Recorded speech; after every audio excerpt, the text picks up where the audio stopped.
안녕하세요. 예, 오늘 날씨가 좀 추웠죠? 예, 저는 딱 좋더라고요. 예, 자, 그래서 책을 우리가 교재를 나가보도록 할까요? 15페이지 한번 볼까요? 기도인의 자세 맞습니까? 예. 우리 불자들은 기도를 매우 어렵게 생각하는 경향이 있다라고 돼 있죠? 맞아요. 우리 불자님들 이제 이런저런 대화 나누거나 상담을 할 때 보면 기도를 굉장히 어렵게 생각하는 것 같아요. 그죠? 그래서 어떤 기도를 하든 상관없다. 부처님을 향한 기도는 하나로 통한다. 그렇게 귀가 아프도록 얘기해도 며칠 지나면 선생님 무슨 기도해야 더 좋아요? 또 제가 기도를 할 때 이것저것 생각하지 말고 그냥 부처님만 부르면 된다. 부처님만 간절하게 생각하고 부르면 된다. 그렇게 말씀드려도 스님 이럴 때는 어떻게 해야 돼요? 저럴 때는 어떻게 해야 돼요? 기도할 때 어느 시간대가 좋아요? 어느 쪽을 보고 해야 돼요? 어느 절에서 해야 돼요? 혼자 기도해도 되나요? 같이 해야 더 좋은가요? 소리를 내서 하는 게 좋은가요? 소리를 안 내도 되나요? 온갖 그렇게 질문들을 하시는데, 근데 그런 질문들을 하실 때 정말 몰라서 물어보는 경우에는 상관이 없지만 말씀드려도 또 질문하는 경우가 있어요. 그렇죠, 여러분? 그래서 제가 속이 터져요, 안 터져요? 터져요. 그래서 제가 원래 굉장히 동안이었거든요. 하도 내가 질문 때문에 스트레스 받아가지고 이렇게 내가 나이가 들어 보여요, 요새. 자, 그래서 우리 불자들을 보면 기도를 어떻게 생각하는 경향이 있다?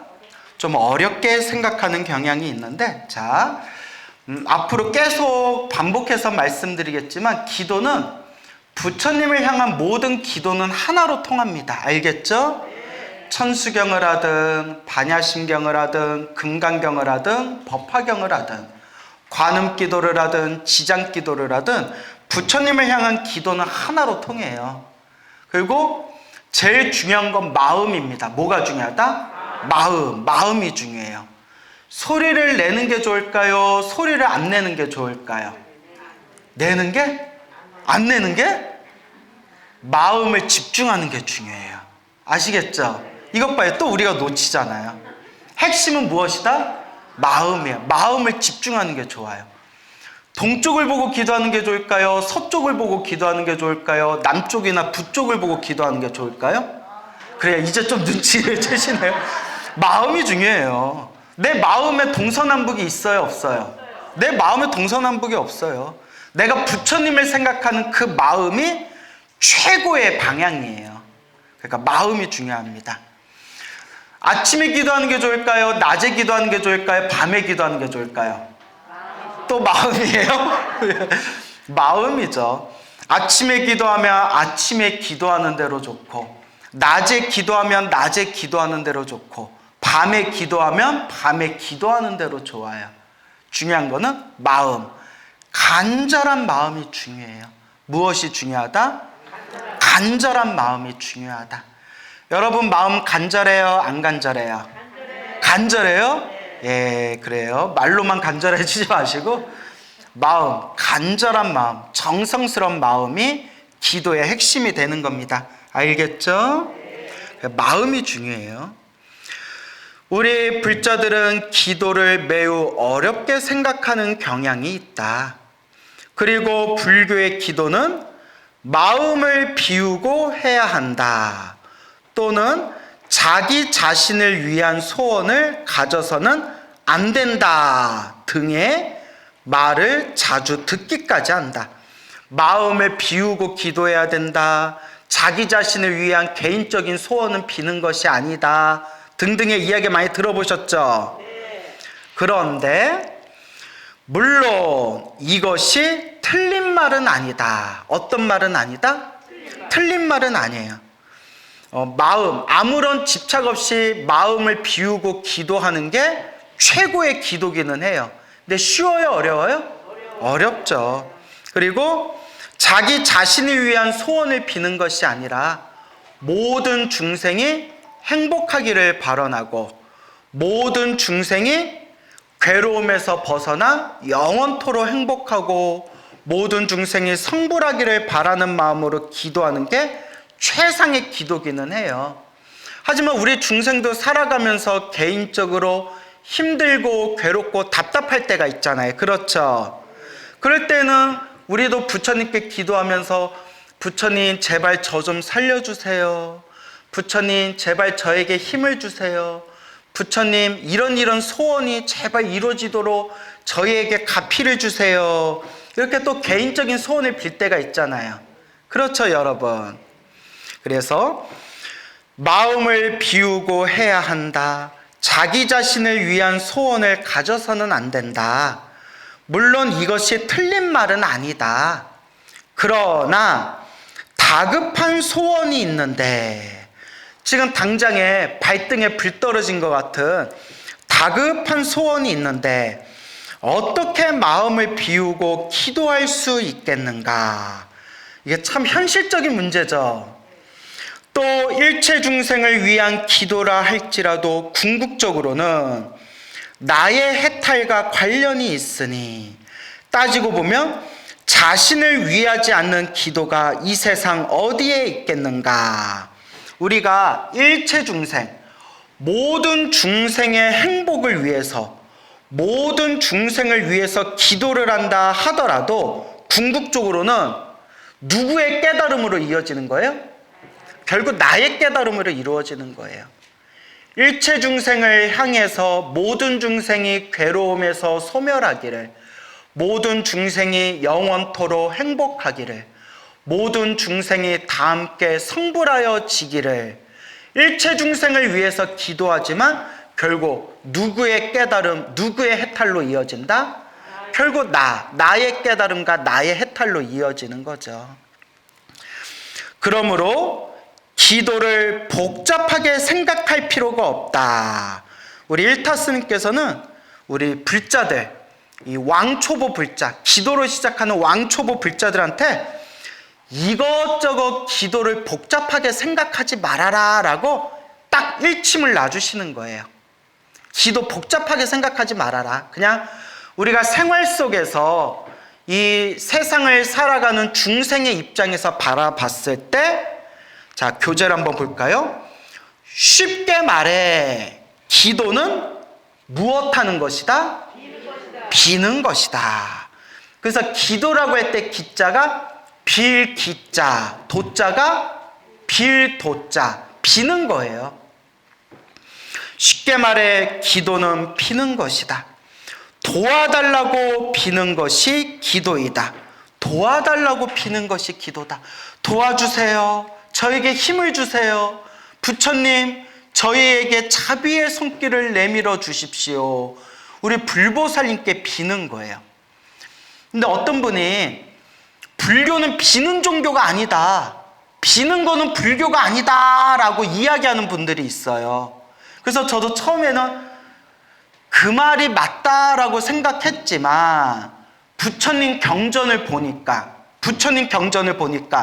부처님께서는 힘들고 괴로운 중생들이여 불보살님을 불러라. 부처님을 부르고 보살님을 부르고 불보살님께 빌어라. 이 불보살, 부처님이 보살님이 그대 힘들고 괴로운 중생들에게 따스한 자비의 손길을 내밀 것이다 라고 분명히 경전에서 약속하고 계세요. 여러분, 관세음보살 보문품 보셨죠? 관세음보살 보문품에서 무엇라고 이야기하죠? 이 세상 중생들이 헤아릴 수 없는 한량없는 괴로움을 받고 있을 때 누구를 부르면? 일심으로 관세음보살을 부르면 관세음보살이 그 중생을 괴로움에서 해탈케 하시느니라. 그러니까 간절하게 관세음보살을 부르라고 나와요. 지장경 읽어보셨죠? 지장경에서도 힘들고 괴로운 중생들에게 누구를 간절히 불러라 나와요? 네, 지장보살 간절히 불러라 나와요. 약사경 읽어보셨죠? 대답이 없네? 약사경 아직 안 읽어봤어요? 약사경에서도 힘들고 괴로운 중생, 병고에 빠져 있는 중생들에게 간절하게 누구를 불러라? 약사열애를 불러라 라고 분명히 나와요. 수많은 부처님 경전에 보면 힘들고 괴로운 중생들에게 누구를 간절히 불러라? 부처님을 불러라. 보살님을 불러라. 빌어라 라고 나옵니다. 반드시 그 중생을 해탈케 하시느니라. 그러니까 우리 중생들이 힘들고 괴로울 때 불보살님을 부르는 것은 아주 자연스러운 불자의 마음이에요. 여러분 어렸을 때, 여러분들이 아이였을 때 힘들고 괴로우면 누구를 불러요? 엄마 부르잖아요. 엄마 하고 부르잖아요.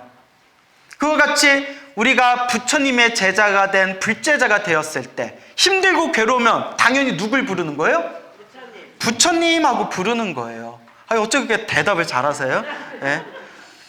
또 어려운 거 질문하면 대답 안 하실 거죠? 부처님을 부르는 거예요. 그러니까 그거는 당연한 겁니다. 도와달라고 비는 것이 기도이다. 하지만 우리가 뒷부분에 나오지만 기도의 시작은 도와주세요, 힘을 주세요, 저를 괴로움에서 구제해 주세요, 저에게 행복을 주세요. 이게 기도의 첫걸음이지만 마지막 기도의 마지막 핵심은 결국 무엇이다? 깨달음이에요. 시작은 도와주세요에서 시작했지만 마지막은 무엇으로 마무리한다? 결국 기도의 마지막 핵심, 마지막 궁극의 마지막 길은 바로 깨달음이다. 이걸 염두에 두시기 바랍니다.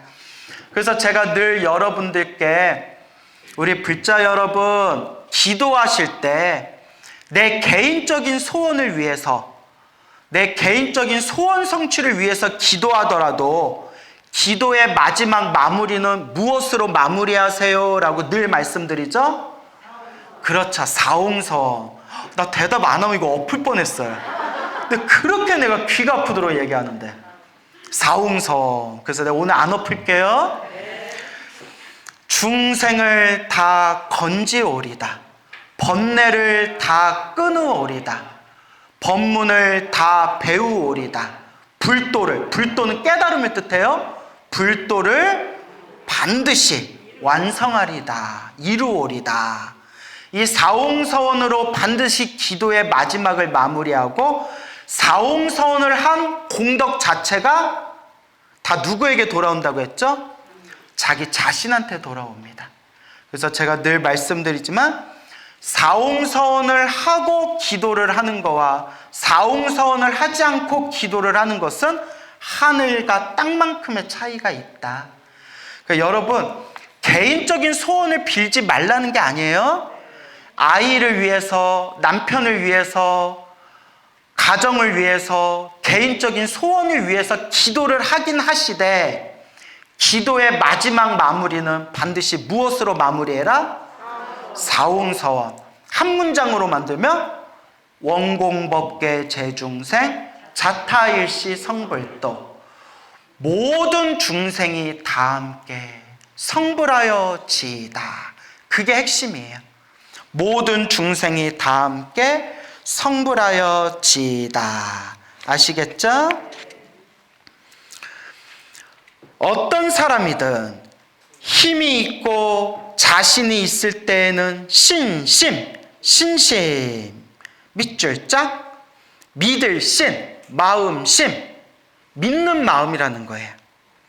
힘이 있고 내가 자신이 있을 때는 신심, 믿음이 있고 믿는 마음이 있고 곧 자기 자신의 의지로서 살아갈 수 있다. 그렇죠? 그래서 여러분, 우리 주변에 보면 저도 그런 분들 많이 봤는데 막 몸에 힘이 있고 체력이 넘치고 뭔가 막 자신만만할 때는 세상에 두려울 게 없어요.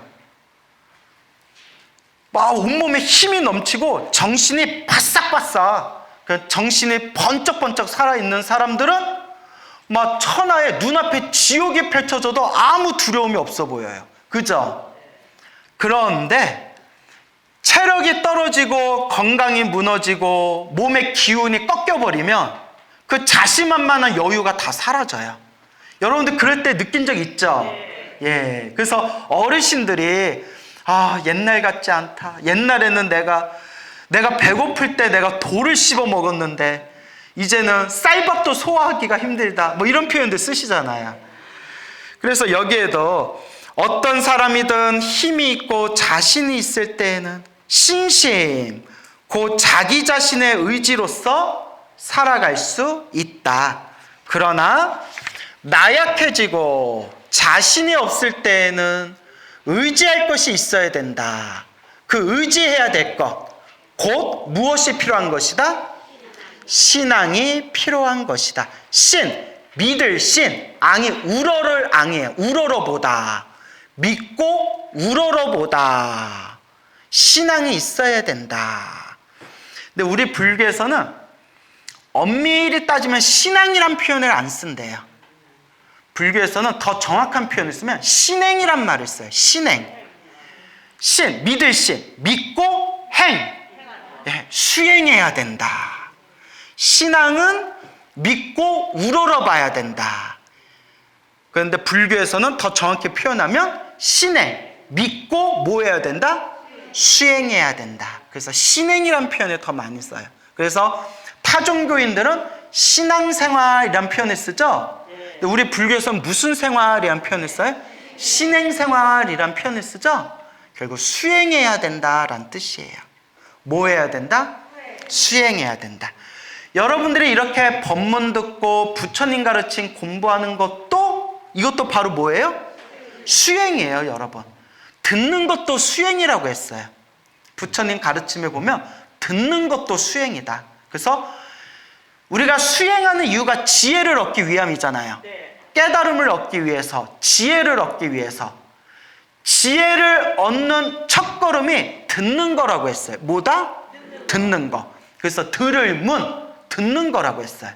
먼저 부처님의 올바른 진리, 부처님의 가르침을 자꾸 듣고 들어야 눈이 뜨인다는 거예요. 그러니까 들어야 된다는 거예요. 근데 여러분 부처님 가르침 공부하니까 좋아요, 안 좋아요? 엄청 좋죠.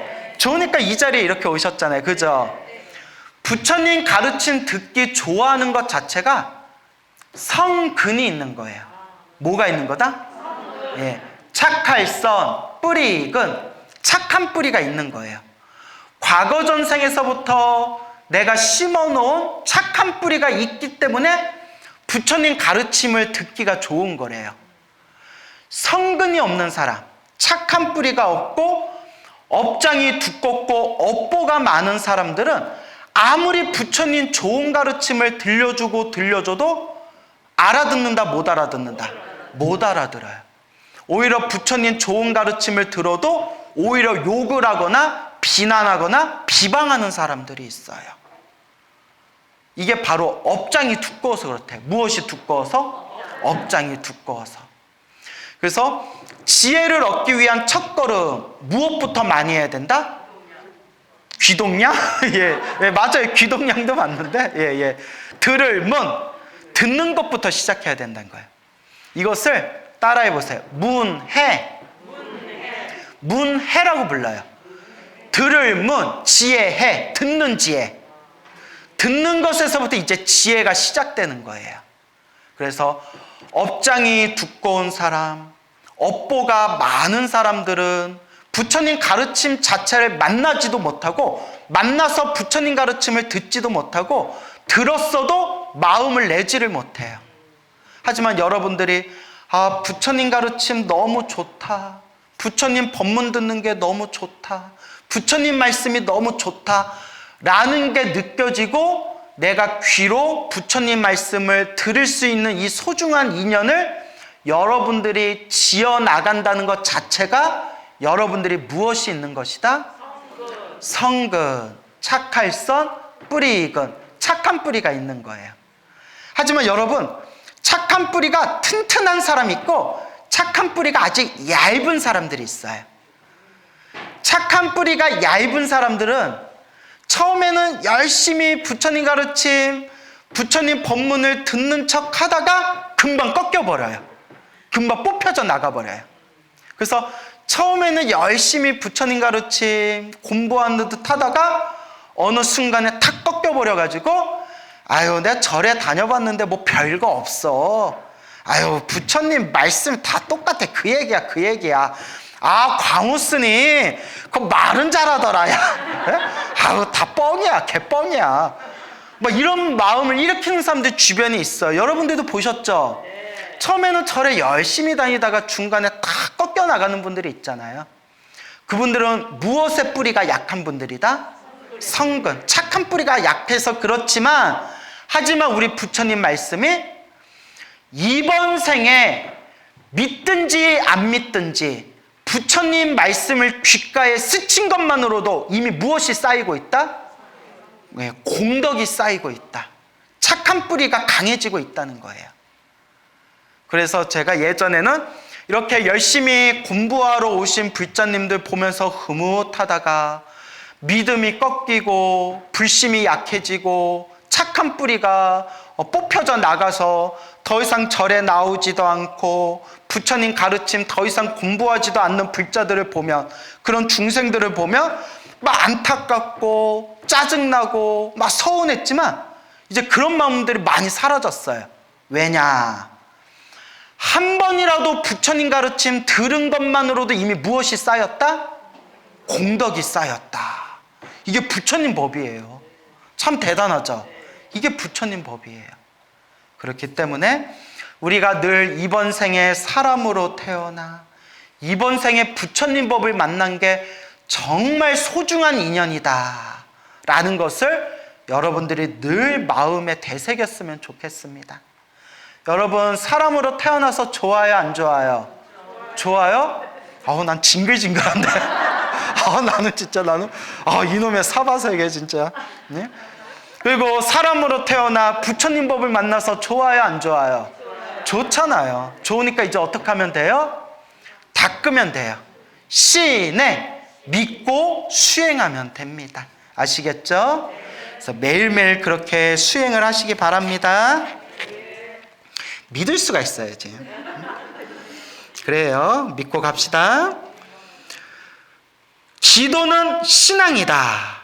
신심이 아니라 신앙인 것이다. 근데 이거는 이제 우리 일타스님께서 신앙, 그러니까 강한 믿음에 대해서 강조하려고 이렇게 표현하신 것 같은데, 이제 우리가 불교 교리적인 입장에서 봤을 때, 어떤 입장에서 봤을 때? 불교 교리의 입장에서 이렇게 세밀하게 보면 신심이나 신앙이나 같은 말이에요. 알겠죠? 신심이 모든 거의 근본이라고 했어요. 이제 일타스님은 우리 중생들이 흔하게 생각하는 그런 믿음을 넘어서서 더 강렬한 어떤 믿음의 마음을 가져야 된다라는 뜻에서 신심이 아니라 신앙인 것이다 이렇게 표현하셨지만, 우리 불교 교리의 입장에서 보면 신심이나 신앙이나 둘이 아니에요. 오히려 우리 불자가 수행하고 깨달음을 얻는 데 있어서 가장 밑바탕이 되는 가장 중요한 뿌리가 바로 무엇이다? 신심이에요. 신심. 알겠죠? 이제 일타스님이 이제 신앙이란 표현을 강하게 쓰시려고 신심이 아니라 신앙인 것이다 그냥 이렇게 표현한 것 뿐이에요. 따라서 기도를 할 때는 뭐 해야 된다? 매달려야 된다. 구질구질해. 뭘 매달려. 하지만 정말 내가 머리에 불이 붙은 듯, 발등에 불이 붙은 듯, 정말 다급하고 힘들고 괴로운 일을 만났을 때 우리가 의지할 수 있는 최고의 의지처는 누구다? 부처님이고, 그러니까 부처님을 향해서 기도를 할 때는 어떻게 해야 된다? 매달려야 된다. 그러니까 이 매달린다는 게 집착한다는 뜻이 아니라, 그렇죠, 정답을 말씀하셨어요. 간절하란 뜻이에요. 뭐 해라? 간절해라. 간절해라. 자, 그래서 내 마음대로도 남의 도움으로도 어찌할 수 없는 것을, 그러니까 내 마음으로 해결할 수 있는 거면 그냥 내 마음으로 해결하면 돼요. 그렇죠, 여러분? 남의 도움으로 해결할 수 있으면 남의 도움을 얻어서 해결하면 돼요.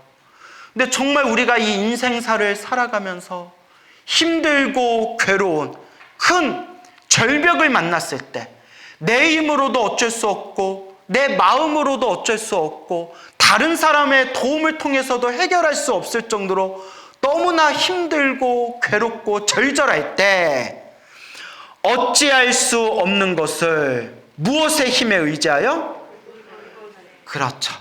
불보살의 불가사의한 힘에 의지하여 이루어질 수 있도록 해달라고 매달리는 것이 기도인 것이다.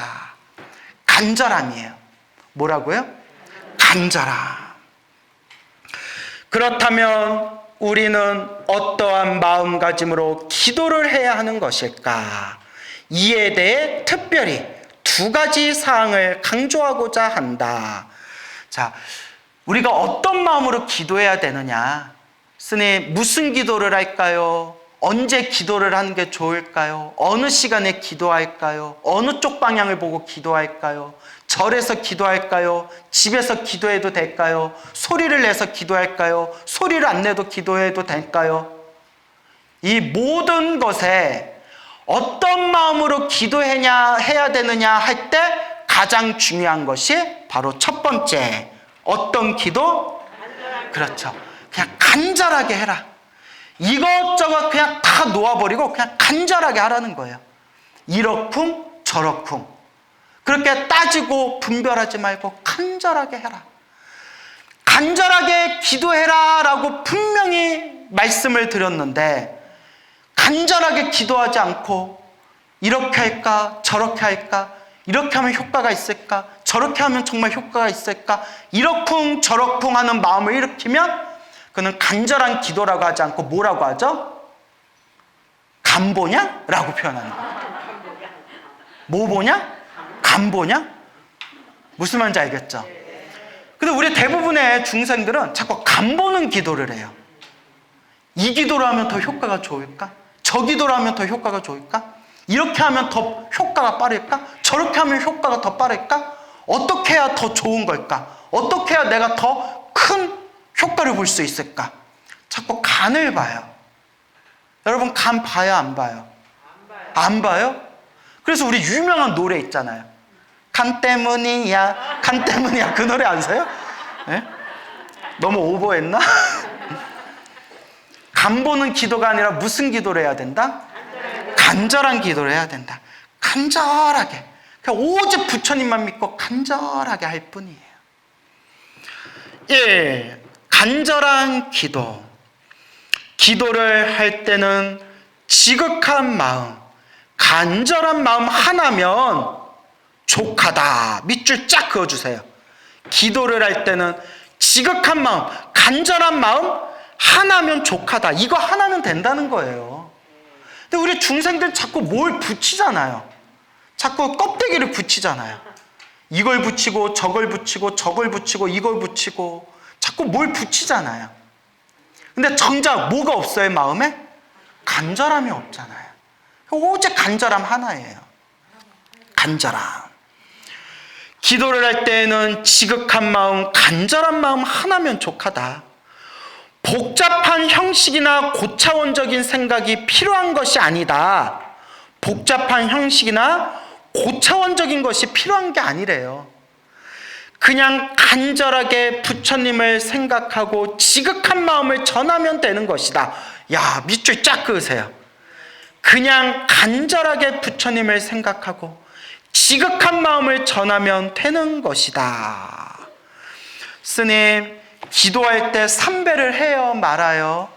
스님, 기도할 때 그 정구업진원에서부터 개법장진원까지 그걸 꼭 해야 돼요, 말아야 돼요? 스님, 제가 손이 아파서 그런데 사경 안 하고 그냥 입으로만 외워도 될까요, 안 될까요? 스님, 제가 108배 하기가 힘든데 그냥 기도 연불하기 전에 108배 쉬어도 될까요, 안 될까요? 막 이런 여러 가지 질문들 있죠. 당연히 궁금할 수 있어요. 전 당연하다고 봐요. 그런데 그럴 때마다 꼭 드리는 얘기가 그런 복잡한 형식이나 뭔가 고차원적인 어떤 생각을 가질 필요가 없다. 그냥 간단하게 단순하게 삼배를 해도 되고 안 해도 되고, 정구업진원 수리수리로 시작해도 되고 안 해도 되고, 낮에 하든 밤에 하든 절에서 하든 집에서 하든 누워서 하든 서서 하든 볶아 먹든 지져 먹든 뭐가 중요하다? 간절. 그러니까 부처님에게 내 간절한 마음을 전하려는 그 마음이 중요하다는 거예요. 자꾸 뭘 붙일 필요가 없어요. 간절하게 하는 게 중요해요. 스님, 제가 너무 앉아서만 기도해서 그런데, 앉아서만 기도하니까 허리가 너무 아파서 그런데 서서 기도하거나 걸어 다니면서 염불 해도 되겠습니까? 왜 안 된다고 생각하세요? 너무 불경스러운 것 같아서요. 보살님, 역대 큰 스님들 중에서도 걸어 다니면서 염불하고 걸어 다니면서 경전을 외우신 스님들이 굉장히 많습니다 하면 깜짝 놀라세요. 그러면 걸어 다니면서 염불해도 됩니까? 됩니다. 걸어 다니면서 염불하는 걸 경행 염불이라고 합니다. 예, 원래 그런 염불이 있습니다. 그 깜짝 놀랐어요. 몰랐대요. 그러니까 배워야 되는 거예요. 그죠? 그러니까 법문을 들어야 되는 거예요. 스님, 제가 너무 염불하고 싶고 기도하고 싶은데 너무 몸이 힘들고 몸이 아파서 제가 항상 누워 있어가지고 누워서 염불할 수가 없어서 답답합니다. 제가 깜짝 놀랐어요. 왜 누워서 염불하면 안 된다고 생각하십니까? 스님, 누워서 염불하면 불경한 거 아닙니까? 그래서 제가 이렇게 말씀드렸어요. 누워서 염불 안 하는 게 나아요? 누워서라도 차라리 염불하는 게 나아요? 그렇죠. 누워서라도 염불하시면 되고, 부처님은 이미 다 알고 계신다고. 이 중생이 몸이 아파서 계속 누워 있는데 누워서라도 염불하고 있구나라고 부처님은 칭찬하신다고 했더니 당신의 그 가슴에 쌓여있던 그 고민이 뻥 뚫리는 느낌이더래요.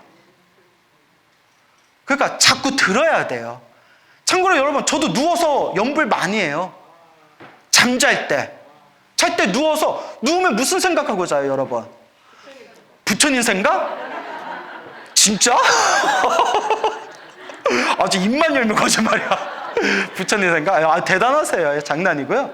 근데 여러분 누우면 무슨 생각하세요? 누우면 내가 고년한테 내가 돈을 받아야 되는데 고년이 언제 줄까? 막 이런 생각하거나, 내가 이번 설날 때 감히 나한테 먼저 안 오고 친정집을 먼저 가? 내가 요걸 내가 아주 가만 안 둬? 미안해, 내가 드라마를 너무 많이 봤어요. 미안해요. 여러분 그러지 않으시죠?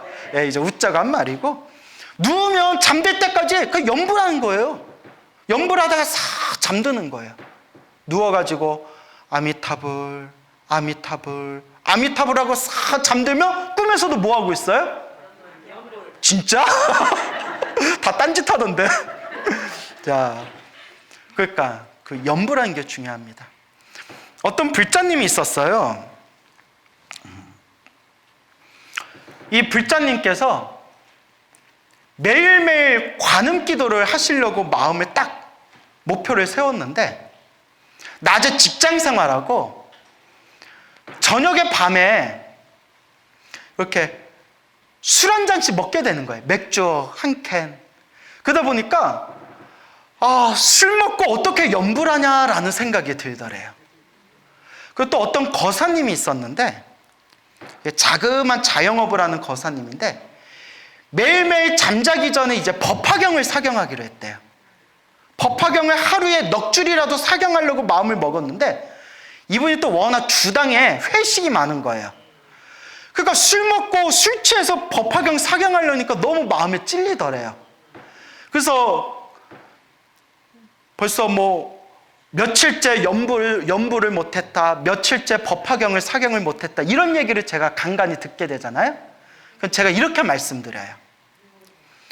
술 먹고 염불하면 안 된다. 단, 술 먹고 염불 안 하는 게 낫냐, 술 먹더라도 염불은 하고 자는 게 낫냐? 그렇죠. 어차피 술은 먹었잖아요. 술을 안 먹고 염불하면 좋지만 술을 안 먹고 염불하면 좋다라는 생각을 놓고 술을 먹긴 먹었지만 뭐하고 자겠다? 염불은 하고 자겠다. 그 마음이 중요하다. 무슨 말인지 알겠죠? 법화경 사경하는 거사님한테 거사님, 술은 끊으면 좋습니다.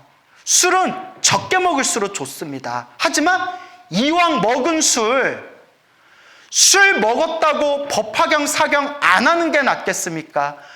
술을 먹었다 하더라도 자기 전에 한 줄이라도 부처님 말씀 법화경 사경 한 줄이라도 쓰고 자는 게 낫겠습니까? 뭐가 낫겠어요? 한 줄이라도 쓰는 게 낫다는 거죠. 무슨 말인지 알겠죠? 예. 그러니까 기도는 틈틈이 하는 겁니다. 그래서 어느 거사님이 계시는데 그 거사님께서 이렇게 곡차를 좋아하세요. 밤마다 곡차를 드시는데 그 따님이 독실한 불자예요. 따님이 이렇게 집에 들어왔는데 아버지가 거사님이 아버지가 딱 이렇게 소주에다가 이렇게 뭐 족발하고 이렇게 올려놓고 불교 TV에서 광우스님 법문 들으면서 허허허 하면서 이렇게 소주 드시면서 이렇게 보고 계시더래요. 아유 스님이 말 잘해. 막 이렇게 드시더래요. 아빠, 그 스님들 법문 듣고 부처님 말씀 들으면서 술 먹지 마 이렇게 말씀드리니까 아버지가 이렇게 서운해 하시더래요. 그때 제가 그 따님한테 뭐라고 얘기했냐면 그러지 말아라. 어차피 아버님이 술을 못 끊을 것 같고 술 드실 때 드시더라도 부처님 법문 듣는 게 낫겠냐? 아니면 그냥 딴 거 보면서 쓸데없이 딴 뭐 예능이나 드라마 보면서 술 드시는 게 낫겠냐? 차라리 뭐가 낫다? 드실 때 드시더라도 부처님 말씀 한 구절 한 개송이라도 듣는 게 낫다. 그게 부처님 법하고 인연을 맺는 것이다. 일단 제가 뭐라고 했죠? 일단 뭐 해라? 들어라. 일단 많이 들어라. 듣는 것이 부처님 깨달음과 인연을 맺게 하는 것이다 라는 말씀을 드렸어요. 무슨 말인지 알겠죠? 예, 그러니까 마음을 이렇게 전환할 필요가 있어요. 나 오늘 곡차했는데 기도하지 말아야지? 아니에요. 곡차를 먹었다 하더라도 기도는 해야지. 부처님은 내 마음 다 아실 거야 라고 습관이 들여서 나중에는 곡차를 먹어야만 기도하는 그런 습관이 되는 그런 또 불상사가 생겨서는 안 돼요. 스님, 제가 곡차 먹을 때마다 기도했더니 곡차를 안 마시면 기도가 안 돼요. 이러면 또 돼요, 안 돼요? 이제 사람 속 다 디비전인 거예요. 자, 그래서 제가 뭘 얘기하려는지 알겠죠? 그러니까 틈틈이 꾸준히 기도해라. 그래서 제가 말씀드리고자 했던 게 기도를 할 때는 지극한 마음, 간절한 마음 하나면 족하다. 그렇죠? 복잡한 형식이나 고차원적인 생각이 필요한 것이 아니다. 그렇죠? 그냥 간절하게 부처님을 생각하고 지극한 마음을 전하면 되는 것이다 라는 것을 명심하시기 바랍니다. 알겠습니까? 자, 계속해서 읽어볼게요. 더 쉽게 이야기해 보자 라는 부분이죠. 간절하다는 것은, 그렇죠, 그런 질문할 수 있겠네요. 간절함이 핵심입니다. 간절함이 가장 중요합니다. 선생님, 그러면 간절하다는 게 무엇일까요? 라고 질문할 수 있겠죠. 마음을 한결같이 갖는 것이다. 근데 저는 좀 더 쉽게 설명한다면 마음을 하나로 집중하라는 거예요. 마음을 집중해라. 그래서 이걸 비유를 들자면 옛 사람들이 하시는 말씀이 배고픈 아기가 무엇을 찾듯이, 그렇죠, 엄마 젖을 찾듯이. 그리고 여러분 고양이가 쥐 노려보는 거 보셨어요? 예, 고양이가 무엇을 노려보듯이? 쥐 잡듯이 쥐 잡듯이 잡아요. 쥐를 노려보듯이. 그 다음에 닭이 무엇을 품듯이? 알을 품듯이. 막 목이 마른 사람이 무엇을 찾듯이? 물을 찾듯이. 그래서 여러분, 제가 부처님께 간절히 기도해서 기도가 피받은 수많은 분들 이야기를 제가 그런 체험담을 들었잖아요. 평상시에 편안하게 기도할 때는 그렇게 가피가 안 느껴져요. 근데 여러분, 제가 수십 분한테 똑같이 들은 얘기가 있는데, 큰 사고가 났을 때 혹은 큰 교통사고 났을 때 순간 목숨이 다급할 정도로 그런 위험한 일을 겪었을 때, 그때 간절하게 관세음보살 부르거나 간절하게 부처님 부를 때 정말 신비할 정도로 그런 보호받는 체험을 하셨다는 불자들이 많아요. 그래서 제가 느낀 게 뭐냐면, 이거는 뭐 저만 느낀 게 아니라 역대 큰 스님들도 말씀하신 거지만, 그 다급한 순간에 마음이 어떻게 된다? 간절해진다. 하나로 집중이 딱 된다는 거예요.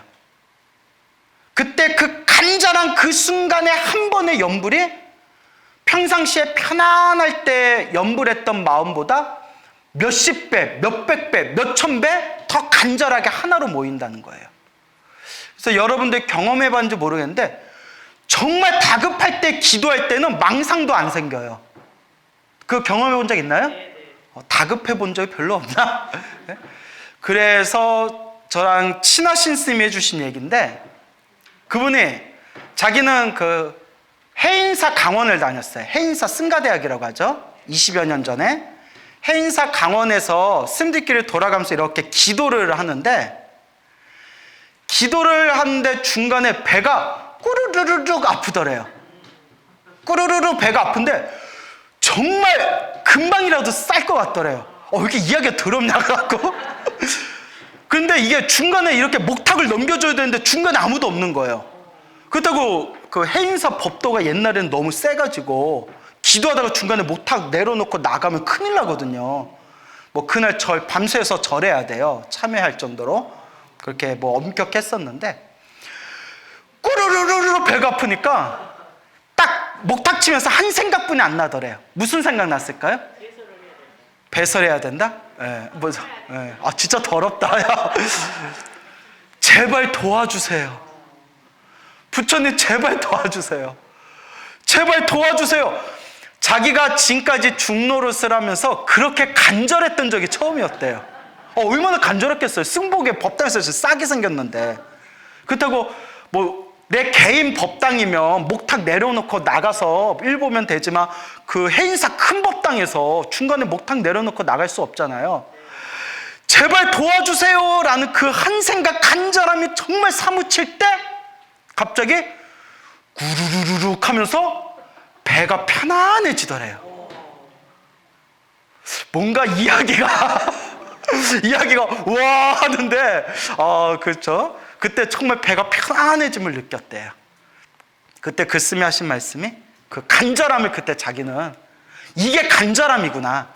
평상시에는 목탁 치면서 기도하는데 온갖 망상이 다 일어나더래. 그렇죠. 온갖 잡념이 다 일어나잖아요.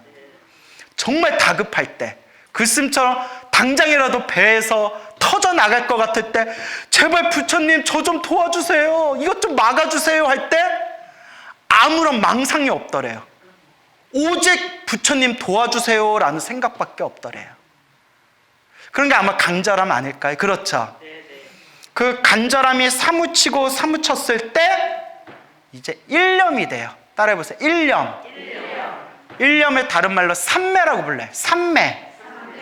정신이 하나로 통일된 거예요. 그런 간절함이 사무치고 사무치면 일념, 삼매가 돼요. 생각이, 마음이 하나로 집중되어지는 것. 그것을 여러분들이 이제 자꾸 기도하고 염불하다 보면 이제 우리도 체험할 날이 오겠죠. 그렇죠? 간절하다는 것은 마음을 한결같이 갖는 것이다. 기도하는 사람은 반드시 소원이 있기 마련이고, 그 소원을 이룩하고자 하는 마음 하나로 뭉쳐야 한다. 마음이 하나로 뭉쳐야 된대요. 그걸 뭐라고 부른다? 일념이라고 불러요. 일념. 잘 되게 하소서, 잘 되게 해주소서, 잘 되게 해주십시오. 이렇게 마음을 하나로 모아 간절히 기도하면 반드시 소원을 성취하게 있게 되는 것이다 라고 돼 있죠. 자, 여러분, 잘되게 하소서, 잘되게 해주소서, 잘되게 해주십시오, 이렇게 마음을 하나로 모아 간절히 기도하면 반드시 소원을 성취할 수 있게 되는 것이다. 이 부분 있죠. 이거 이렇게 크게 동그라미를 한번 쳐주세요. 크게 네모칸을 이렇게 쳐주세요. 쳤어요? 그 위에다 어디 옆에다가 세모를 그려주세요. 세모. 예, 세모. 세모로 했어요? 자, 이걸 왜 세모라고 했냐? 여러분, 저는 아무래도 책도 좀 많이 보고 기도에 대한 여러 큰 스님들 법문도 많이 봤잖아요. 그쵸? 예, 그래서 제가 만약에 책에 나와 있는 내용만 그대로 읽어드리면 우리가 강의할 필요 없잖아요. 책만 보면 되는데, 그죠? 그래서 이제 설명을 드리는 건데, 왜 세모라고 했냐면 반은 맞고 반은 틀리다는 거예요. 자, 여기서는 일타 스님께서 잘되게 해소서, 잘되게 해주소서, 이렇게 마음을 하나로 모아 간절히 기도해라, 이렇게 돼 있죠. 또 기도를 하셔서 큰 가피를 받으신 큰 스님, 어느 큰 스님은 이렇게 기도하지 말라고 했어요. 부처님은 다 알고 계시니까 소원 한번 딱 세운 뒤에 마음을 텅 비워버리고 그냥 기도하라고. 왜냐? 우리가 기도의 깊은 경지에 못 들어가는 게 집착이 있으면 깊은 경지에 못 들어간대요. 근데 자꾸 이거 되게 해주세요, 되게 해주세요, 되게 해주세요 라는 마음이 뭐가 생길 수가 있다? 집착이 생길 수가 있다는 거예요. 무슨 말인지 알죠?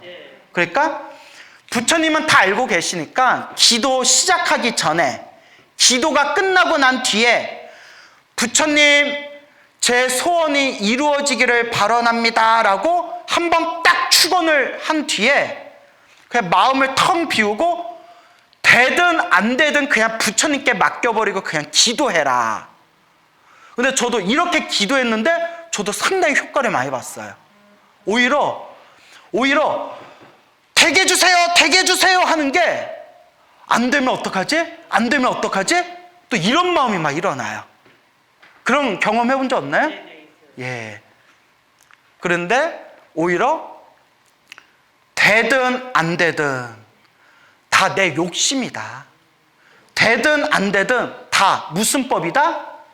인연법이다. 따라해보세요. 되든 안 되든 다 인연법이다. 부처님께 그냥 다 내려놓고 나는 열심히 소원을 빌고 열심히 기도하되 되고 안 되고는 무엇에 내려놓고? 인연법에 내려놓고 그냥 부처님만 믿고 기도하는 거예요. 무슨 말인지 알겠죠? 그래서 세모라고 한 거예요. 이렇게 일타스님처럼 간절하게 되게 해주십시오, 되게 해주십시오, 되게 해주십시오, 이런 마음도 그 강렬하게 사무치고 사무치는 방법도 있고, 또 기도를 많이 하신 또 어느 큰 스님 법문은 그 마음이 오히려 집착이 될 수도 있으니까 기도 시작하기 전에, 기도 끝나고 난 뒤에 딱 소원 한번 빌고 그냥 모든 걸 인연법에 맡기고 되든 안 되든 그냥 부처님만 믿고 기도하겠습니다 라고 마음을 되고 안 되고는 신경 쓰지 말고 마음을 비우고 그냥 기도할 뿐이다 라고 하신 분도 있어요. 누구 말씀에 더 맞는 것 같아요? 네. 이거는 그냥 스스로 한번 자꾸 하면서 자기가 스스로 자꾸 맛을 봐야 돼요. 뭔 얘기인지 알겠죠? 그래서 제가 세모라고 한 거예요. 누구 말이 맞다가 아니라 일타 스님 말씀도 맞아요. 왜냐? 제가 아까 얘기한 해인사 배 아팠던 스님이 부처님 제발 안 싸게 해주세요. 안 싸게 해주세요. 제발 도와주세요. 제발 도와주세요. 이렇게 기도하는, 제발 이루어지게 해주세요 라고 하는 마음도 있고, 그런 마음조차도 다 내려놓고 모든 걸 인연법에 맡겨놓고 되든 안 되든 나는 그냥 기도할 뿐이다 마음을 비우고 그냥 기도하는 방법도 있어요. 무슨 말인지 알겠죠? 예, 그러니까 그거는 골고루 해보셔야 돼요. 알겠죠? 예, 골고루 해보셔야 돼요. 중요한 거는 어떻게 기도하든 가피가 있다 없다? 반드시 가피는 있습니다. 일찍이 신라의 원효 스님께서는 기도하는 법을 이야기하면서, 자, 이게 발심수행장이라는 글에 나오는 내용이에요. 무슨 장? 발심수행장이라는 원효 스님께서 쓰신 글에 나오는 내용인데, 절하는 무릎이 얼음처럼 시려도 불 생각을 하지 말고, 불, 따뜻한 불을 뜻하는 거예요. 절하는 무릎이 얼음처럼 시려도, 막 춥고 막 얼음장같이 막 무릎에 얼어붙어도 따뜻한 불 생각 하지 말고, 줄인 창자가 끊어져도 먹을 생각 하지 말지어다. 너무 멋있죠? 제 예전에 존경하는 어른 스님께서 이런저런 얘기하시면서, 광우 스님, 원효 스님의 발심수행장 본 적이 있는가? 예, 스님, 행자 때부터 배우지 않습니까? 예, 본 적이 있습니다. 절하는 무릎이 얼음처럼 시려도 따뜻한 불 생각을 하지 않고, 줄인 창자가 끊어지듯이 배고파도 먹을 거 생각하지 않는다라는 구절을 아는가? 예, 스님, 그 구절이 생각납니다. 광우 스님, 그렇게 수행하면 몸 작살나. 우리 그렇게 수행하다 몸 작살났어. 그분이 경험담을 얘기하신 거예요. 자, 따라해보세요. 이론은 이론일 뿐, 현실적으로 수행하자. 이론은 이론일 뿐,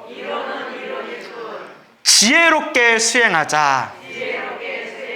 그래서 어른 스님께서 지혜롭게 수행해라. 지혜롭게 수행해라. 무슨 말인지 알죠? 여러분, 저 아는 스님이 있는데 착해요. 착한 스님인데, 젊었을 적에 나름대로 고행한다고 그 멀리 그 자기 집에서 해인사로 출가하려고, 20년 전에 해인사로 출가하려고 걸으면서 출가의 마음을 다잡겠다고 집에서 해인사까지 몇백 킬로미터를 걸어서 왔어요. 노숙하면서 걸어서 출가했어요. 그러니까 해인사에 왔을 때 해인사 스님들이 웬 거지가 왔나 이랬대요. 그리고 맨날 막 절하고, 그 결가부자라고 아시죠? 발 꼬아가지고 앉는 거. 그 몸도 굳은 사람이 그 억지로 한다고 막 결가부자하고, 막 추운 데서 수행하다 막 몸에 냉 맞아가지고, 냉이라고 아시죠? 찬기운, 냉한 기운, 냉 맞아가지고 양쪽 무릎 다 수술하고 핀 박았어요. 지금 전 절도 못해요. 정말 그렇게 열심히 했지만 다시 한번 느끼는 게 지혜롭게 해야 된다. 우리 아버지 스님께서 저한테 늘 하시는 말씀이 있어요. 저희 아버지가 스님인 거 아시죠? 잘 먹어야 된다. 잘 먹어야 된다. 아버지, 저 6 더 먹으면 저 비만이에요. 그만 좀 먹이세요. 잘 먹어야 된다. 왜냐? 저희 아버지 스님이 신묘장구 대다란 일을 정말 열심히 기도하셨어요. 가피도 엄청 받으시고, 특히 산기도를 많이 하셨어요. 또 한창 산기도 하시고, 또 저희 아버지 스님이 좀 와일드한 게 있어요. 저는 왠지 좀 곱잖아요, 사람이. 예? 저는 고운 걸로 합시다. 알겠죠? 예, 뭐 비웃지 말고. 자, 그래서 비웃은 거 아니에요? 예. 자, 그래서 와일드 하셔가지고 정말 막 세차게 기도를 하셨고, 막 100일 동안 향 있죠? 100일 동안 참회 기도 하신다고 향을 팔뚝에다 9개에다가 매일 지지셨어요. 같은 자리에다가 100일 동안. 거기에 막 피딱지가 붙고, 지금도 화상 자국 딱 있어요. 예. 그때 또 신비한 가피를 많이 체험하셨는데 절대 따라 하시면 안 돼요. 이거 염증 생기면 큰일 나요. 우리 아버지는 좀 그렇게 뻑센 데가 있으셨어요. 그렇게 산기도 하시고 기도하실 때 멸치 조각조차도 안 드셨어요. 폐결핵이 오셨어요. 결핵이 오셔가지고 그거 엄청 고생하셨어요. 예.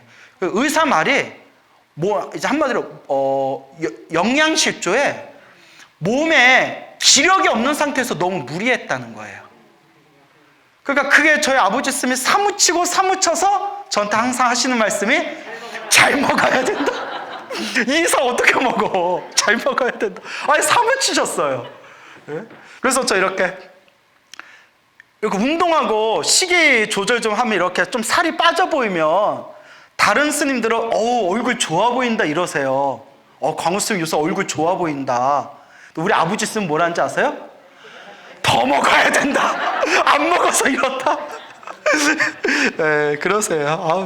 맨날 이제 저한테 전화했으면 항상 물어보시니까 밥은 먹었냐? 그러시고 우리 아버지 스님이 그러세요. 그러니까 제가 하고 싶은 얘기는 원효 스님 말씀이 진실이에요. 이렇게 간절하게 해야 되는데 다만 수행을 많이 하시는 우리 어른 스님들이 지혜롭게 해야 된다. 어떻게 해야 된다? 지혜롭게 해야 된다. 옛날에 통도사 극락암에 경봉 큰 스님이라고 계셨어요. 들어보셨나요? 아주 큰 스님이신데 경봉 스님이라고 계셨는데 한참 참선 수행하실 때 자꾸 졸음이 오니까 얼음 있죠? 얼음을 이빨에 물고 수행하셨대요. 얼음에 이빨을 물고 수행하셨대요. 자꾸 잠이 와가지고. 자, 결론이 뭐냐? 근데 이게 경봉 스님 사진 보면 알겠지만 연세가 드신 사진을 봐도 뼈마디가 굵으세요. 그러니까 그 시대 정말 통뼈예요. 그러니까 막 찬바람 맞아가면서도 바위 위에서 수행하고 참선하고 그러셨겠죠? 근데 결론이 뭐냐? 경봉 스님께서 당신 제자들한테 이렇게 수행하지 말아라 하셨대요. 입에 풍치가 생기셔가지고 치아 때문에 엄청 고생을 하셨대요. 예? 뭐야? 돈이 더 든다고요? 아유, 누가 중생 아니랄까봐 돈 생각부터 하면서. 예. 정말, 옛날에는 치과 기술도 지금처럼 안 좋잖아요. 이빨이 시리셔가지고 평생 고생하셨대요. 그러니까 풍치 때문에. 그러니까 그냥 얼음 물고 수행하실 때 신경이 다 상하신 거예요. 한두 번은 괜찮죠. 몇 달, 몇 년을 그렇게 수행해 보세요. 그러니까 제가 말씀드리고 싶은 거는 너무나 훌륭하시고 그런 모습을 우리가 존경하고 배워야 되지만 그렇게 수행했던 어른 스님들이 늘 하시는 말씀이 정신은 고행을 한다라는 마음을 갖되 몸을 아끼지 않고 수행한다라는 마음을 갖되 평생 수행할 거니까 좀 어떻게 해야 된다? 지혜롭게 해야 된다라는 말씀이에요. 알겠죠? 그러니까 자꾸 들어야 돼요. 어른들한테 저도 이런저런 얘기 들으면서 저도 많은 도움을 얻은 것들이 있거든요. 예, 그러니까 지혜롭게 해야 된다라는 걸 명심하시기 바랍니다. 우리는 너무 안 해서 걱정이지, 그죠? 우리는 너무 안 해서 걱정이잖아요. 이것은 얼어 죽든 굶어 죽든 상관하지 말라는 말씀이 아니다. 그렇죠. 얼어 죽든가 굶어 죽든가 오로지 수행해라. 뭐 이런 말씀이 아니라 밥생각, 불생각이 전혀 일어나지 않을 정도로 뭐 하라는 뜻이다? 간절히 기도하라는 것이다. 기도를 하다 보면 처음 얼마 동안은 마음이 잘 모아지지만 조금 지나면 갖가지 잡념들이 많이 일어나게 된다. 그렇죠, 여러분? 온갖 잡된 망상들이 다 일어나잖아요. 몸이 고단하다는 생각, 내가 올바른 방법으로 기도하고 있는가 하는 생각, 공연한 기도가 아닌가 하는 생각, 온갖 생각들이 일어나다 사라졌다, 일어나다 사라졌다. 온갖 생각들이, 그렇게 온갖 망상들이 생겨나게 됩니다. 이러한 생각들이 기도를 망쳐버린다. 자, 그런데 옛날부터 큰 스님들이 잡념, 망상에 대해서 늘 하시던 말씀이 있었어요. 항상 똑같은 말씀 하세요. 요 일타 스님 요 똑같은 말씀을 하세요. 망상에 신경 쓰지 말아라. 그러니까 신경 쓰지를 말래요. 일단 읽어볼게요. 그러나 이러한 생각들은 억지로 없애려 한다고 하여 없어지는 것이 아니다. 오히려 억지로 없애려고 하면 더욱더 일어나는 것이 번뇌망상의 속성인 것이다. 그냥 왜 망상이 생기지라고 생각하는 것 자체가 이미 망상에 넘어갔다는 거예요. 관세음보살 연불 할 때 망상이 일어나면 그냥 망상이 일어났구나 알아차리고 난 그냥 뭐 하면 돼요? 관세음보살 부르면 돼요. 지장보살 불렀는데 뭐 온갖 잡념망상이 일어나면 잡념망상이 일어났구나 그냥 딱 알아차리고 다시 무엇으로 돌아오면 돼요? 지장보살로 돌아오면 돼요. 무슨 기도를 하든 망상이 일어나면 그냥 망상이 일어났구나 그냥 흘려버리고 나는 그냥 망상이 일어나든 말든 내가 하던 기도에 집중하면 돼요. 그러면 언젠가 뚝 떨어지게 된대요. 이걸 옛사람들이 비유를 어떻게 들었냐면 미친놈이 있는데 미친놈이 우리 집 문 앞에서 막 온갖 막 지랄 발광을 해요. 미친놈이 막 지랄하고 발광하는데 문 열고 미친놈하고 시비 붙으면 오히려 어떻게 된다? 더 속 시끄러워진다는 거예요. 그런데 여러분 옛날부터 우리 어른들이 그런 얘기 하잖아요. 미친 사람은 어떻게 하는 게 제일 장땡이다? 무시하는 게 장땡이다. 메가 약이다? 쥐업해요? 땅에다 묻어버려. 자, 그래서 미친 사람은 무시하는 게 답이다 이런 얘기 하잖아요. 내가 방 안에 있는데 미친 사람이 우리 집 앞에서 지랄 발광을 하든 말든 일체 신경 쓰지 않고 일체 무시해버리면 결국 어떻게 된다? 자기 풀에 떨어져 나간다는 거예요. 미친 사람도 자기 일을 받아줘야 막 계속 행패를 부릴 거 아니에요. 그냥 결국 다른 집으로 간다는 거예요. 망상도 똑같대요. 망상이 일어날 때마다 일일이 그 망상하고 부딪히고 신경 쓰면 망상이 끊어질 날이 있다 없다? 없다는 거예요. 그냥 미친놈 무시하고 미친놈이 제 풀에 꺾여서 그냥 흘러가듯이 딴 집으로 가듯이 망상도 그냥 무시해버리면 언젠가 망상도 어느 순간 툭 하고 떨어져 나가게 된대요. 그냥 내가 하던 기도에 계속 집중하라는 거예요. 근데 이게 말처럼 쉽다 어렵다? 어렵다. 어려우니까 자꾸 하는 거예요. 그래서 중요한 게 있어요. 저도 기도를 나름 많이 했잖아요. 이제 제 노하우를 말씀드리자면 잘해야지라는 마음을 버리세요. 잘해야지, 완벽하게 해야지, 집중해야지, 간절하게 해야지라는 마음이 오히려 또 다른 망상이 돼요. 잘하든 못하든, 완벽하게 하든 완벽하게 하지 못하든, 간절하게 하든 간절하게 못하든 그냥 내 기도 그냥 할 뿐, 그냥 한다고 생각하면 돼요. 무슨 말인지 알죠? 그냥 하는 거예요. 내가 잘했나 못했나도 신경 쓰지 마세요. 부처님은 아세요. 내가 기도할 시간이니까 기도하는 거고 남는 시간이니까 염불하는 거고, 염불하면 공덕이 쌓인다는 믿음이 있으니까 한 번이라도 더 기도하고 염불하는 거예요. 잘해야지라는 생각도 내려놓고 오직 뭐 할 뿐? 기도할 뿐, 염불할 뿐, 금강경 독송할 뿐, 법화경 사경할 뿐. 결국 수행은요 습관이에요. 뭐라고요? 습관. 나중에 염불을 안 하고 기도를 안 하면 오히려 몸이 어색하고 불편하고 마음이 막 불안해요? 정말 불안하세요? 대단한데? 그래요? 그 정도면 습관이 된 거예요. 그러니까 기도는 습관입니다. 스님 어떻게 기도해야 돼요? 기도를 습관으로 만드세요. 기도가 습관이 딱 된 사람은 꿈에서 나쁜 꿈을 꾸면 꿈속에서 자기도 모르게 뭐가 튀어나올까요? 염불이 튀어나와요. 그게 이미 습관화되고 있다는 거예요. 따라해 보세요. 기도는 습관이다. 수행은 습관이다. 젓가락질하듯이 자연스럽게 되는 거예요. 젓가락질하듯이. 제가 젓가락질이라는 표현을 왜 좋아하냐면, 여러분 일본에 합기도라는 기술이 있어요. 일본말 아이끼도라고 해요. 아이끼도라고 하는데 이래가지고 아이끼도 죄송해요. 끝날 때 멀었나 이제 얼마 안 남았나.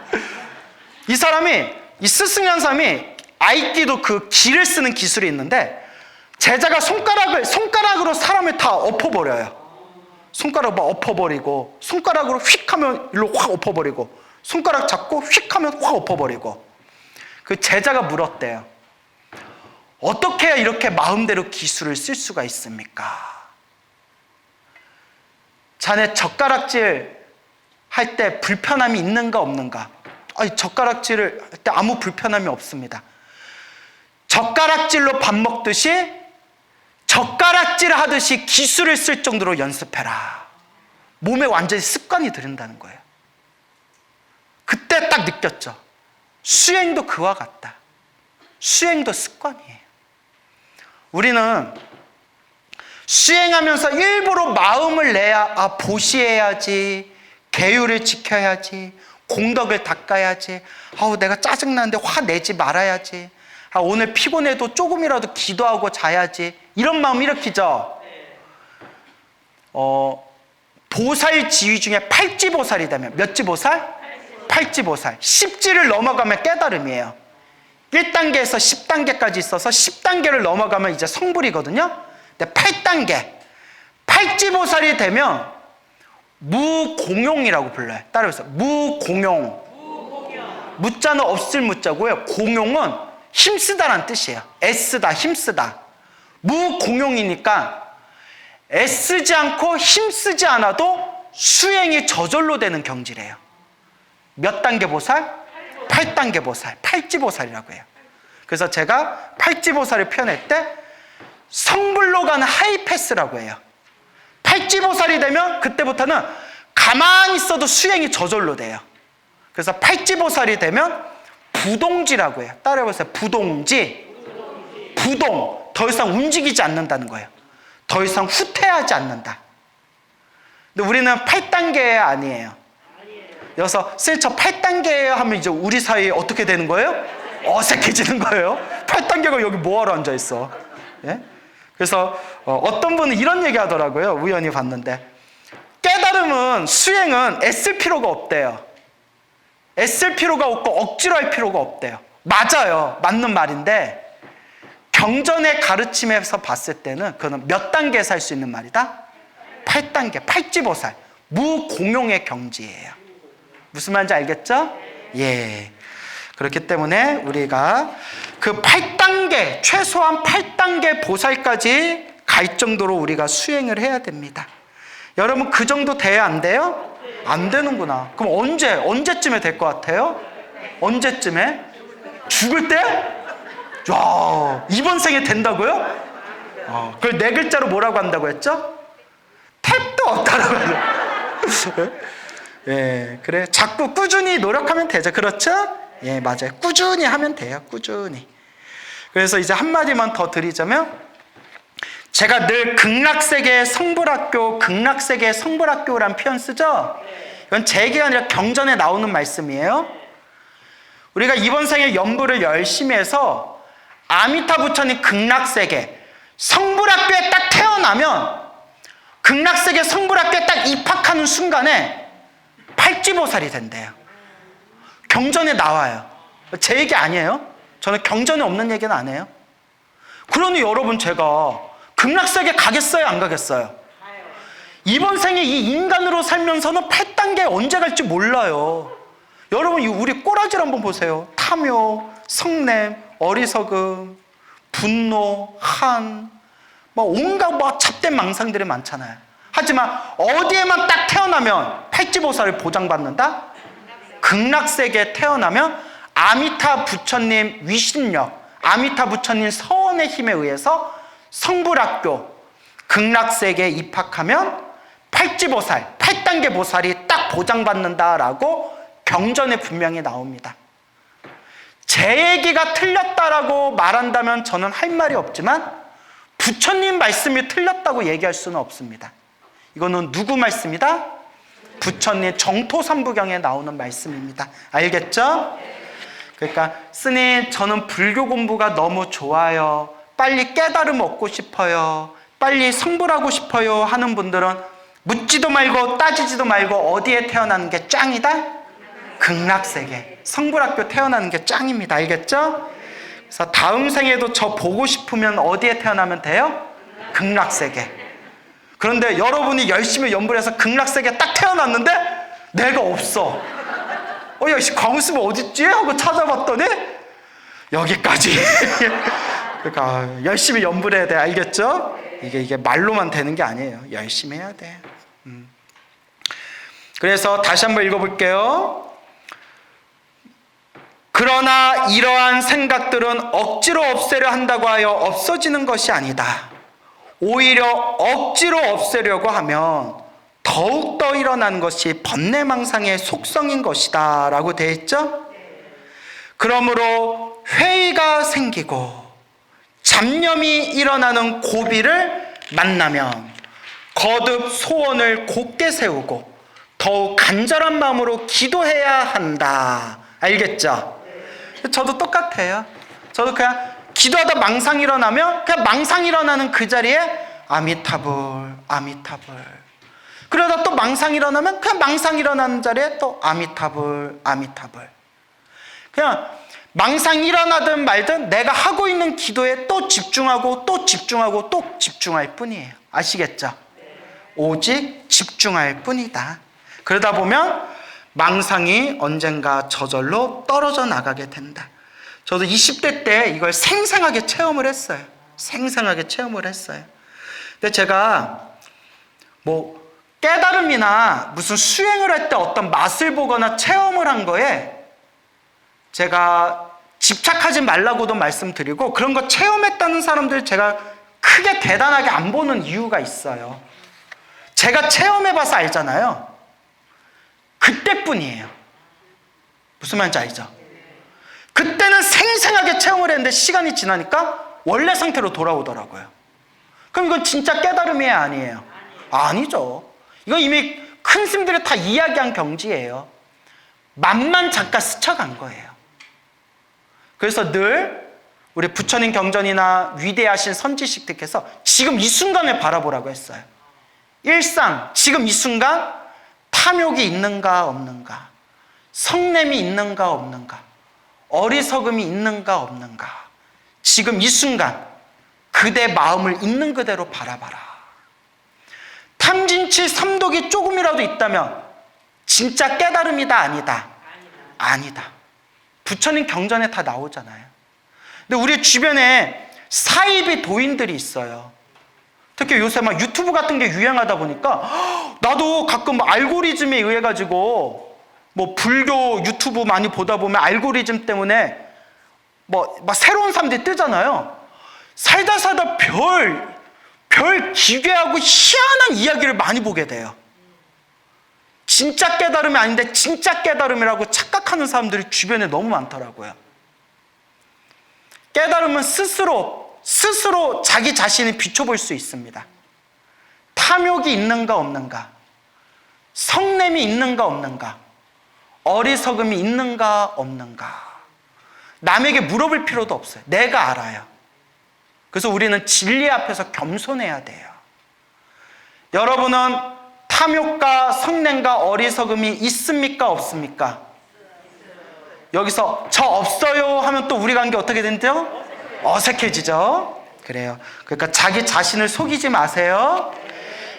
자, 그래서 늘 부처님의 가르침을 닦아 나아갈 뿐입니다.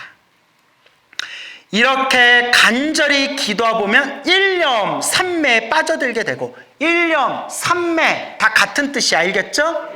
일념 삼매, 또 옆에다 적어주세요. 선정 다 같은 뜻이야. 일념 삼매 선정. 일념 삼매 선정이 무슨 뜻이냐?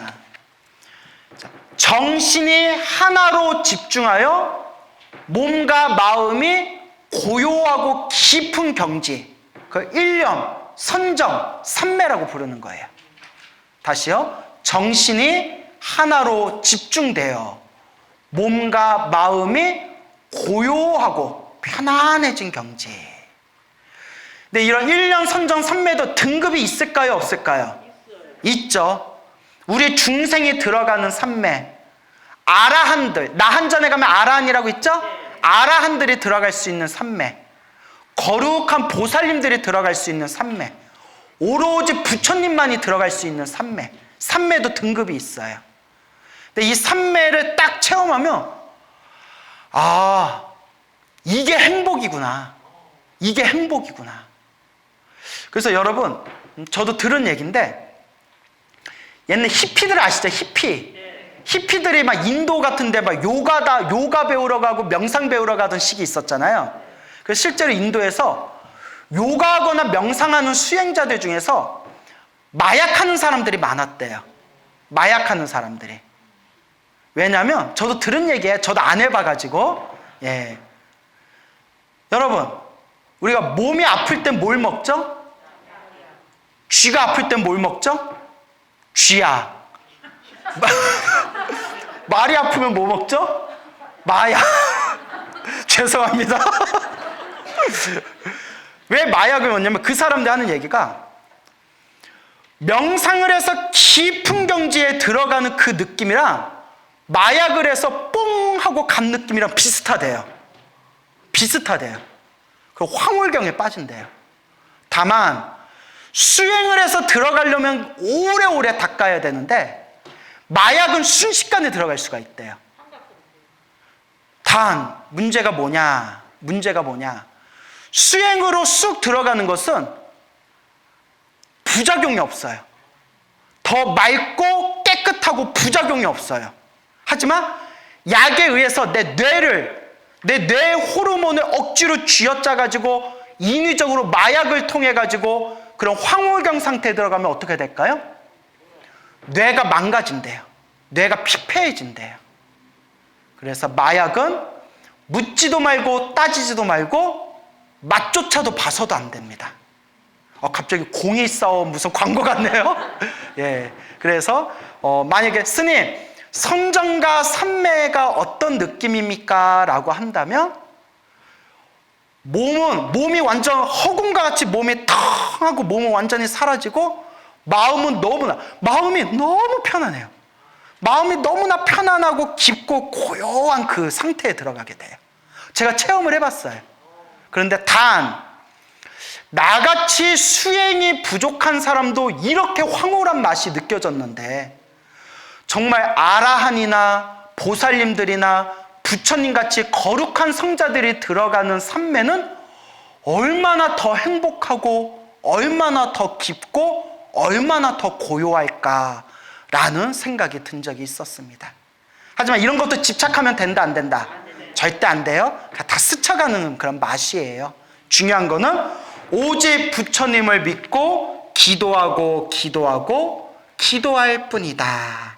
그러다 보면 언젠가는 저절로 일념 삼매에 빠져들게 된다. 자, 그리고 마지막 잠깐이라도 깊은 기도 삼매에 빠져들면 불보살의 가피력을 입어 소원을 남김없이 성취할 수 있게 되는 것이다 하고 그 다음에 기도가피에 대한 재미난 이야기가 나오네요. 그렇죠? 예, 자 오늘 여기까지 하고요. 예, 여기서 마치겠습니다.